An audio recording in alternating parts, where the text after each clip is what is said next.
Kumekuwa na tathmini kubwa zaidi kuhusiana na kauli ambayo aliweza kuizungumza Rais Wallace Karia. Nikimnukuu tu, aliweza kusema kana kwamba mwamuzi atakayeharibu huo mchezo si tu kwamba ataondoka kwenye mpira maisha, watamfungulia mashtaka ili waweze kumfunga na hata kuwa na masiara.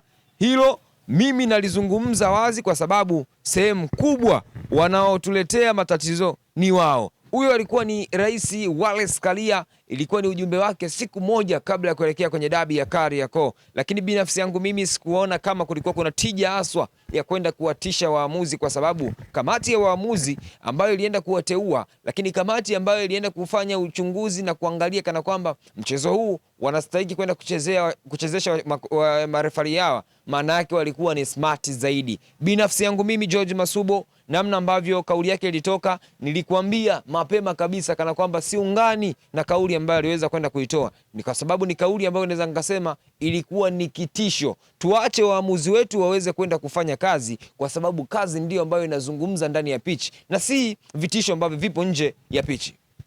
Yes, kwa vitisho ambavyo wamepokea waamuzi kabla ya mchezo, binafsi naona wamechezesha game na wamejitahidi sana.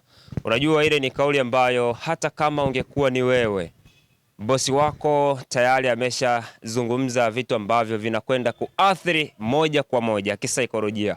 Wamechezesha game wakiwa na pressure kubwa sana, wakijua kwamba yes, hatujui nini kitatukuta mara baada ya mchezo. Na hata ukitazama baada tu ya mchezo kutamatika, Simba Sports Club kwenye peji zao walizungumza na kunukuu kile ambacho alikizungumza Wallace alichokizungumza rais wa shirikisho, kana kwamba ni kauli ambayo sasa viongozi wa Simba hadi hivi sasa wanasubiri kuona nini ambacho kitafanyika. It means wao pia wameungana sasa na ile kauli, kana kwamba wanataka kuwaona hawa waamuzi wakienda kufunguliwa mashtaka na wakifungiwa mpira maisha. Lakini ukitazama kwa jicho la kawaida, kwa jicho la tatu, utaona kabisa kwamba ni watu ambao wamefanya kazi katika pressure kubwa, jambo ambalo wameweza pia kulihimili, na mimi ninaungana kwamba wamechezesha game katika ubora wa hali ya juu mno, pamoja na pressure kubwa ambayo ilikuwa inatoka kwa viongozi, pressure kubwa kutoka kwa mashabiki na watu mbalimbali, kana kwamba ni miongoni mwa watu ambao wamekwenda kuchezesha mchezo, lakini watu wengi walikuwa hawana imani nayo, lakini wameweza kusimama na kuweza kutafsiri sheria 17 za mpira wa miguu. So to me ile ilikuwa ni kauli ambayo kwanza ilienda kuwavunja moyo hata kabla ya mchezo. Hawawezi wakazungumza kwa sababu tu watahitaji kuleta ule uzalendo, lakini ni kauli ambayo haikuwa sahihi, hasa kwa mtu ambaye tayari ushampa kazi, amesubiria na masaa 24 kabla ya mchezo husika, then wewe kiongozi unatoka unazungumza. Angeweza kutangaza Nasoro Mwinchui kwamba bwana, yes, mimi kwa kauli hizi ambazo tayari zimesha toka siwezi kuendelea kwenda kucheza mchezo. Vipi ingetafasirika vipi? Ingekwenda pia kuleta mjadala na mtafaruko tofauti, kwa sababu alikuwa na uwezo wa kukataa game asiende kuchezesha, kwa sababu kwamba tayari ashapokea vitisho, na yeye akasema kwa nini mimi niende jela kama nikifanya makosa ambayo watu wengi tumeyashuhudia? Na kwa nini ile kauli ije kwenye mchezo wa dabi ya Kariakoo? Kwa nini wasiiweke sasa kwamba iwe ni kwenye mechi zote za ligi kuu ya NBC, iwe anacheza Ndanda, anacheza na Simba, iwe anacheza, yani ikitokea mkubwa amenufaika kwa namna moja ama nyingine kutokana na makosa ya kibinadamu, yule mwamuzi achukuliwe hatua. Sio mechi tu ya dabi kwamba ni Yanga na Simba, ni kwa sababu eti kwamba watu wamelalamika kwa sababu kuelekea kwenye mchezo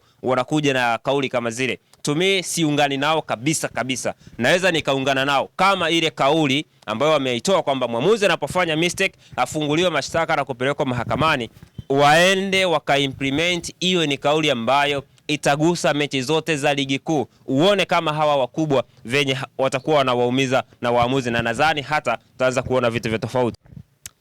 Yes, anayekwambia kwamba Selemani Mwalimu alikuwa kwenye onside position, ndio huyo anakuja anakuambia kwamba Prince Dube pia alikuwa kwenye onside position.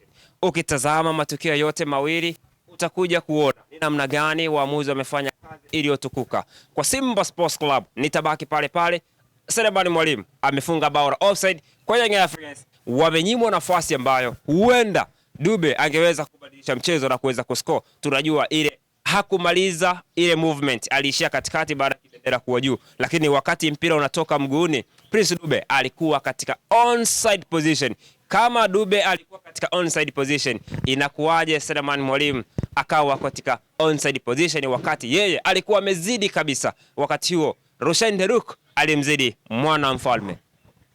Binafsi kwa kulimaliza hilo, naweza nikasema kana kwamba kitu ambacho kimetokea, binafsi yangu mimi, mwache mtu afanye kazi yake, umuhukumu kutokana na kile ambacho kitaonekana ndani ya pitch. Masuala ya kwenda kupeleka mashtaka na unazungumza bayana, binafsi yangu mimi haikuwa sahihi, kwa sababu unaweza kutengeneza pressure kwa upande wa waamuzi. Lakini naenda kutoa kongole kwa waamuzi ambao wameenda kuwakilisha jopo zima la wale ambao walikuwa wanawakilisha kile kitu ambacho kimeonekana katika dakika 90 kwa siku za jana. Nazungumza ni 90 pamoja na nyongeza zile dakika 6, 3 kipindi cha kwanza, 3 kipindi cha pili, mambo yalikuwa ni vizuri kabisa. Pongezi kwa Nasoro Mwinchui, lakini pia kibendera namba 1 Kasim Mpanga, umefanya kazi bora kabisa sambamba na Hamduni Saidi kutokea Mtwara. Kazi mlioifanya hakika mnastahili pongezi. Endelea kufuatilia chaneli yetu Tan Football Channel TV. Hapa unaenda kupata taarifa nyingi kweli kweli za kimichezo na tathmini nzuri kabisa ambayo hutopata shida,